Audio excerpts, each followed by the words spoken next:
Obrigada por sintonizar no podcast Assustadoramente. O caminho para o terror começa aqui, e não há como voltar atrás.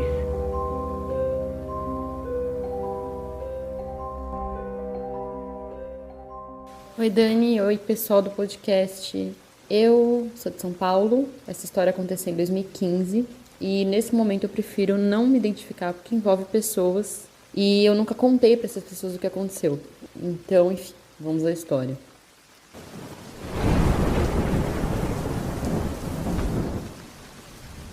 Em 2015, eu estava no final de um estágio. Eu sou artista. Para artista, arrumar emprego é muito difícil. Então, eu estava meio sem ter como pagar as minhas contas. E um colega meu, de um estúdio onde eu dançava, falou, olha, minha mãe mora numa casa, ela mora sozinha. Vai ser muito bom para ela ter uma companhia em casa. E ela falou que não se importa de nos primeiros meses, até você arrumar outro emprego, você não pagar o aluguel. Porque aí fica bom para vocês duas, né? Ela tem uma companhia e você tem um local aí para ficar.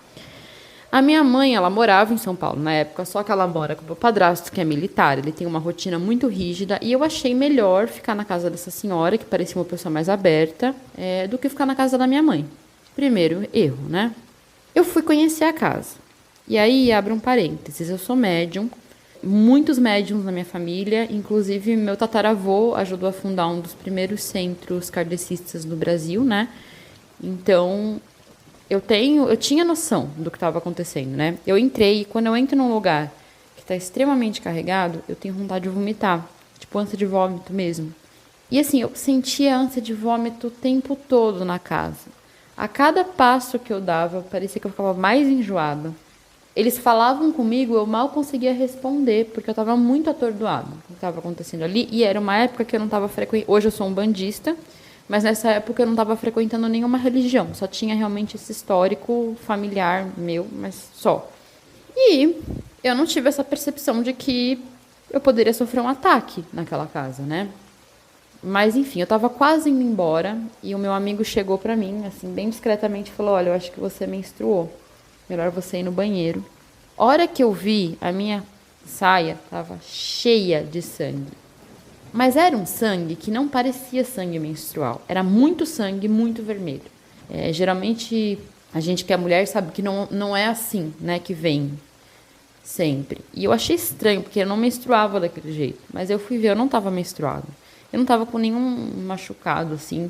Simplesmente apareceu um monte de sangue na minha roupa. Eu tive que me trocar, né, pegar uma roupa emprestada para ir embora. E aquilo nunca mais aconteceu. Então, realmente não era uma coisa minha, né? Bom, eu não associei isso com a casa. Eu fiquei intrigada com aquilo, mas eu não associei isso com a casa. Eu achei que fosse algum problema meu. E mudei para lá. O meu amigo foi super gentil, ele fez a mudança para mim, tudo certo. Chegou a primeira noite na casa. Eu estava muito cansada. Eu não conseguia dormir, de jeito nenhum. Num dado momento, a hora que eu olhei para o pé da cama, eu vi um contorno humano, que aos poucos foi se formando para mim a imagem de uma senhora, com o cabelo todo desgrenhado, umas olheiras muito fundas, uma camisola preta e a barriga dela estava inchada, mas não era nem uma pessoa gordinha, nem uma pessoa grávida, era uma barriga com aquele inchaço de doença. E aquilo, eu fiquei assim, eu não tenho muito medo dessas coisas, assim, eu já tive muitas outras experiências antes, e aí eu pensei, ok, eu vou fazer uma oração e vou dormir. Aí eu fiz uma oração, acabou que eu consegui pegar no sono, mas não foi um sono bom, foi pesadelo, acordei mal, enfim. E aí, o que eu entendi? Provavelmente aquele espírito deveria ser alguma pessoa que tinha alguma relação com aquela senhora que estava na casa. É porque ela morava ali há muitos anos, então eu não sei nem se poderia ser uma moradora anterior, porque ela construiu a casa, né? E aquela entidade estava obsediando aquela mulher. Eu tomei uma atitude que eu acho que hoje foi uma atitude muito egoísta da minha parte, mas eu entendo por que eu fiz isso. Eu resolvi não falar nem para essa senhora, nem para o meu amigo que eu tinha visto. Porque eu tinha medo de falar e eles me expulsarem. Falarem, como assim você está entrando aqui, você está falando que você está vendo espírito, você é louca? Que a gente nunca tinha tido esse tipo de conversa sobre espiritualidade. Não era uma conversa aberta com essas pessoas. Então, eu achei melhor me omitir. E hoje eu sei que como médium é muito errado, assim, fazer isso. Não prestar socorro, não tentar encaminhar a pessoa para uma casa, onde, seja de qual for a religião, onde ela possa, né, cuidar daquilo, mas eu optei por fazer isso. Só que a questão é que eu não conseguia ficar na casa. Eu não conseguia, eu passava muito mal. E eu ia para casa da minha mãe, ia para casa de alguém, aí passava a noite embalada na rua, assim, que eu estava numa época da minha vida que eu estava meio na vida louca, então assim, eu não conseguia ficar lá. E aí teve uma hora que eu falei, não, eu vou ficar na casa. Passei uma noite lá, tava tudo tranquilo, eu jantei, tinha lá a senhora, uma amiga dela também, a gente conversou, tava tudo tranquilo, eu fui pro quarto. A hora que eu deitei na cama, eu comecei a tremer. Tremer. E eu vomitei a noite inteira. E eu só comecei a melhorar quando eu saí de lá. Mas ainda fiquei uma semana bem doente. Aí eu pensei, não, o que tá lá tá me atacando fisicamente. Então assim, tudo bem que eu não quero contar, mas eu não preciso me expor a essa situação, eu não vou voltar lá. E aí eu fiquei na casa da minha mãe elaborando sobre como que eu ia dizer que eu não ia ficar mais lá. Do nada, né? E o filho dela ia ver que, sei lá, eu não arrumei um emprego, que eu não sei, ele ia ver que tinha alguma questão, porque ele era muito meu amigo, a gente estava junto o tempo todo. E eu fui deixando de ir pra lá, não, vou ficar na minha mãe. Eles me perguntavam, mas você não vem pra cá? Não, vou ficar na minha mãe e tudo mais. E começou a ficar chata a situação, né? Aí aconteceu, aconteceu que a gente ia ter uma apresentação de dança e o meu figurino estava lá. E eu ia ter que ir lá pegar, não tinha jeito. Ela não estava em casa, acho que ela estava viajando, mas eu tinha chave. Eu avisei que eu ia até lá pegar algumas coisas, né? E eu entrei na casa sozinha. Muito, né, metida corajosa. Conforme eu ia andando pela casa, eu vi aquela figura humana me seguindo. Eu chispei pro quarto, peguei meu figurino e saí de lá num pau. E aquela coisa ia me perseguindo pelos corredores da casa. E a hora que eu virei para fechar a porta da casa, eu só vi ela parada me olhando. E eu entendi, não volta mais aqui. E eu pensei, tudo bem. E depois disso, eu simplesmente deixei todas as minhas coisas lá. Eu não queria nada que tivesse contaminado com a energia daquele lugar, porque, embora como médium eu já tenha visto e sentido muitas coisas, pouquíssimas vezes eu lidei com uma energia espiritual tão negativa a ponto de me adoecer fisicamente. Eu fiquei pensando, se eu ficasse lá, o que eu poderia ter, né?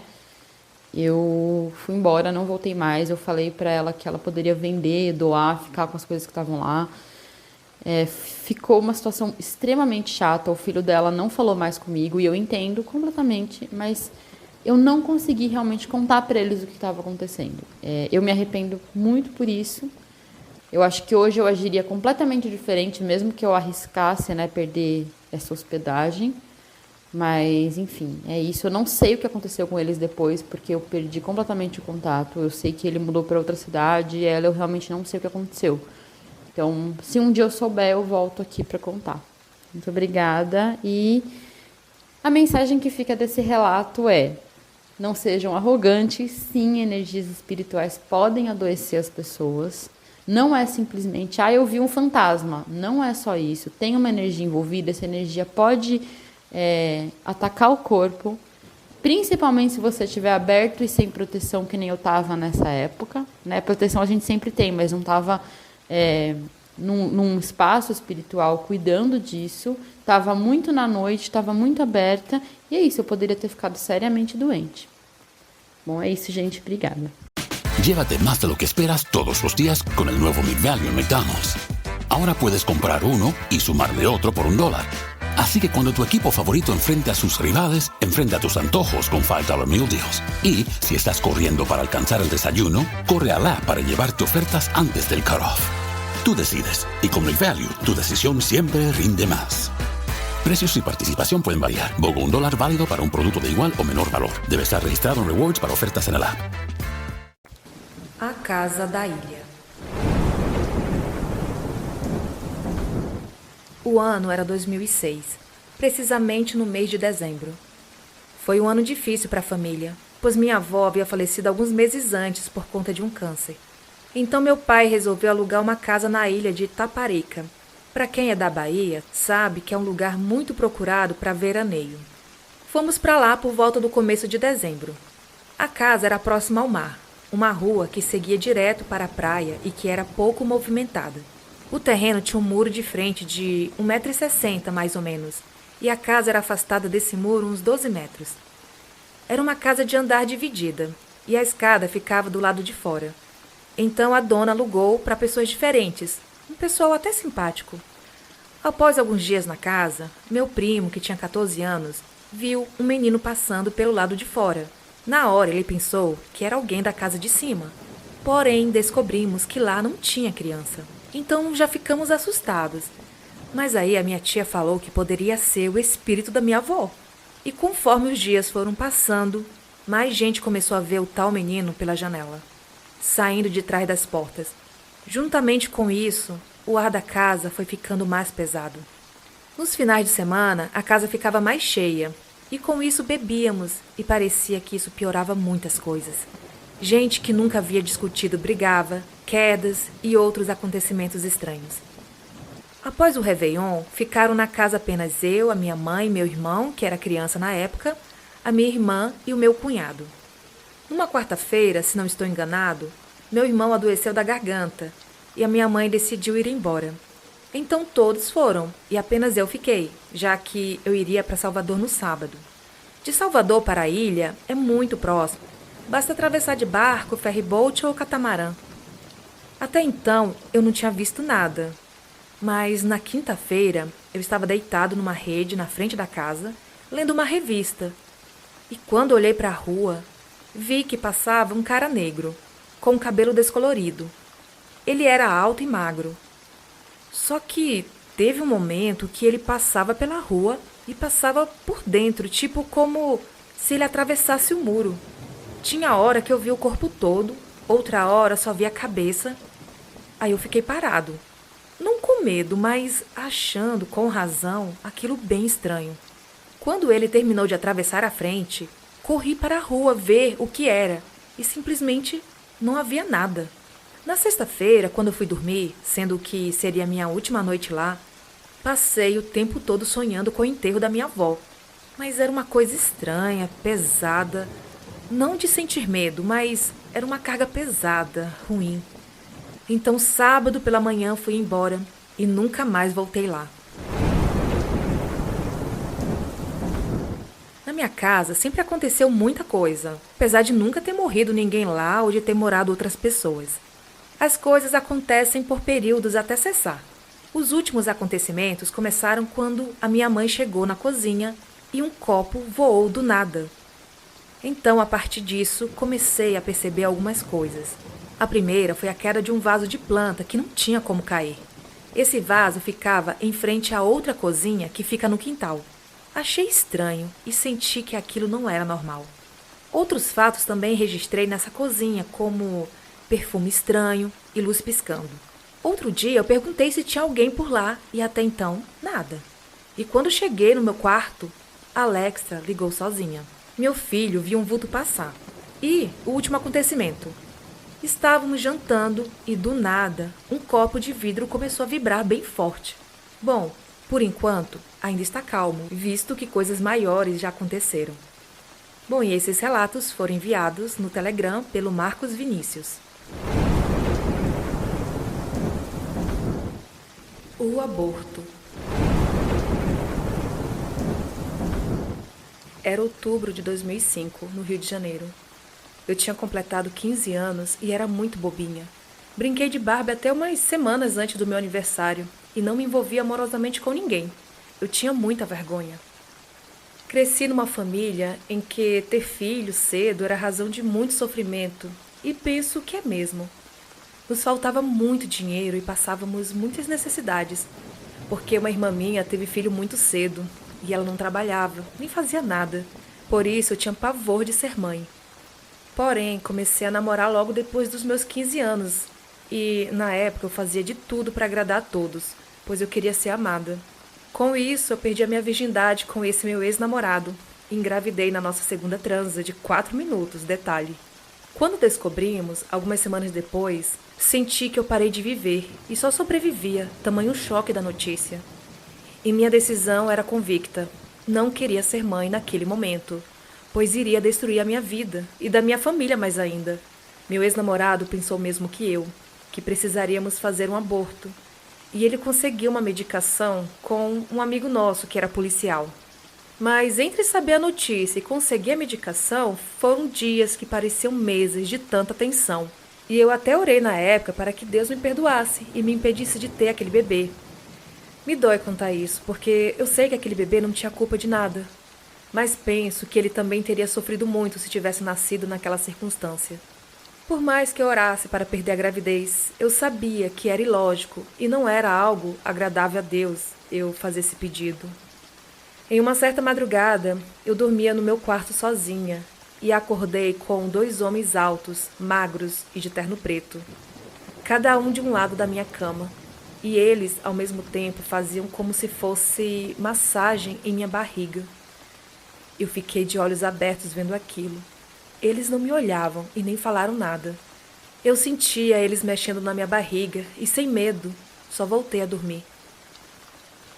Naquele momento eu estava tão desesperada para não ser mãe que qualquer coisa acabava sendo uma solução para mim. E eu entendi na época que aqueles caras não eram do bem, apesar da neutralidade que senti no ambiente. A sensação do ambiente era essa, a de neutralidade.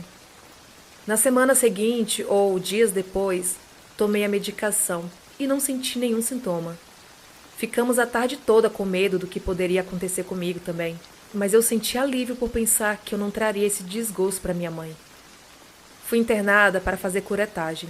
Minha mãe chorou muito, e eu lembro que a minha frase de consolo para ela foi: "Mas eu perdi, fica tranquila." A gente não tinha geladeira, nem fogão, nem dinheiro algum na época. Fiquei muitos dias no hospital sendo maltratada, e para verem como eu era infantil, na época eu fiquei abraçada com uma pelúcia durante toda a internação. Lembro-me que me furavam com agulha de pícel, e só hoje noto que aquela escolha era uma violência contra mim, pela minha decisão da época. Lá dentro do hospital, tomei mais 8 remédios receitados pelos médicos a fim de que o feto descesse, o que não aconteceu, e fiz curetagem. Tive muito medo e sei que o que fiz foi errado, mas foi desespero. Na saída do hospital, descendo as escadas, uma mulher desconhecida passou por mim e do nada me parou. Segurou a minha mão e disse: "Hoje Deus está mudando sua história." Eu sei que, apesar daquilo, Deus sabia do que eu vivia, me perdoou e me amou. É muito doloroso falar disso, e hoje espero que, quando eu for mãe, eu seja uma mãe incrível.